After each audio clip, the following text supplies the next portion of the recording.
Hey guys, welcome back to Gray Wave Diagnostics for another little video. Today's a 2002 F350 with a 7.3 liter diesel.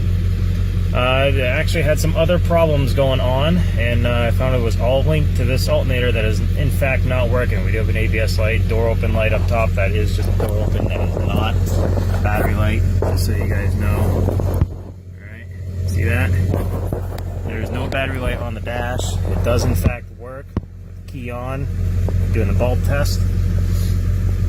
I'm going to show you right now. We got 12.07 volts. That should be around 13.5 right now. But see how there's a lot of ripple in that line.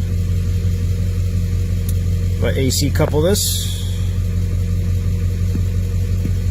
All right.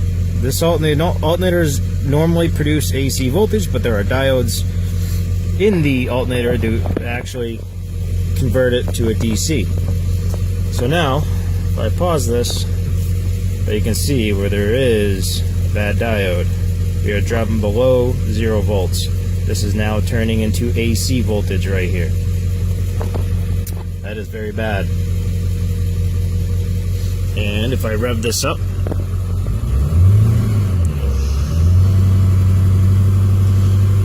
from peak to peak, we're actually hitting a volt or more of AC going into the system, which is not good at all. It really screws up with everything else. And fortunately for this truck, it doesn't have very sensitive electronics. It does have a computer module, but this AC can actually cause ABS to act up as well. So maybe that's why the ABS light's on. I haven't checked that. But fun little fact: sometimes you can't always know that you have an alternator problem or a charging problem.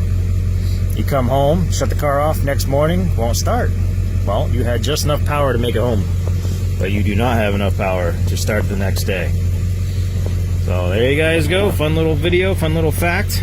It's not fun for you, but fun for me. If you have issues, give me a call, let me know. You guys can find my number on my Facebook page where this is posted. Alright, I will see you again.